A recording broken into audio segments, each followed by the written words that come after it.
അപ്പൊ ആ കല്യാണവും മുടങ്ങിയോ? അങ്ങനെ വരാൻ വഴിയില്ലല്ലോ. ഞാൻ തെമ്മാടിയും കള്ളുകൂടിയാണെന്നൊക്കെ താൻ പറഞ്ഞല്ലോ. പറഞ്ഞതിനെന്താ? നീ കള്ളു കുടിക്കില്ലേ? അത്യാവശ്യം തെമ്മാടിത്തരവും കയ്യിലില്ലേ? അന്ന് നീ സ്റ്റേജിൽ വെച്ച് പ്രസംഗിച്ചതെന്താ? നമ്പ്യാർക്ക് പണമുണ്ടായാൽ പട്ടിക്ക് രോമം കിളുത്ത മാതിരിയാണെന്ന്. പൊന്നും മോനെ, അതിനൊരു തിരിച്ചടി ഞാൻ തരണ്ടേ? കല്യാണം ഞാൻ മുടക്കിയതാ.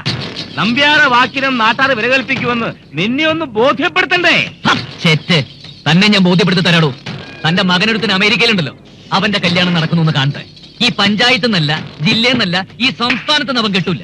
അവന്റെ കല്യാണം നടക്കുന്നത് നമുക്കൊന്ന് കാണുമല്ലോ. ആ ഇപ്പഴേ അടിച്ചേക്കാ പുട്ട. നമ്പ്യാരുടെ മോ അമേരിക്കയിൽ ഒരു മദാമെ കെട്ടിയെന്ന് ചായക്കട വരുന്നവരോടൊക്കെ ഞാൻ പറഞ്ഞോളാം. മദാമനെ കെട്ടിന്ന് മാത്രല്ല, സ്ത്രീധനായിട്ട് എഴുത്തും കിട്ടിയിട്ടുണ്ടെന്ന് പരസ്യപ്പെടുന്ന കാര്യം ഞാൻ ഏറ്റു. എരപ്പകളെ, നിനക്കൊന്നും നമ്പ്യാരെ ശരിക്കറിയില്ല. അറിയാടോ, നല്ലോണം അറിയാം. പണ്ട് തന്നെ കാരണവന്മാര് കൊട്ടാരം വീട്ടിലെ പണിക്കാരായിരുന്നു എന്ന് കേട്ടിട്ടുണ്ട്. അന്ന് ഇലയിൽ പൊതിഞ്ഞുകൊണ്ട് വരുന്ന ചോറ് കഴിച്ച തന്നെ ആളായതെന്നും കേട്ടിട്ടുണ്ട്.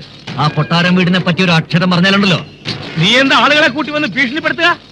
ഇതൊരു മുന്നറിയിപ്പ് മാത്രം. ഇനി അപ്പൂട്ടനെ പറ്റി അപവാദം പറഞ്ഞു കിടന്ന ഓഴിക്കാടന കോഴിമുട്ട പൊരിക്കുന്ന പോലെ പൊരിക്കും ഞാൻ.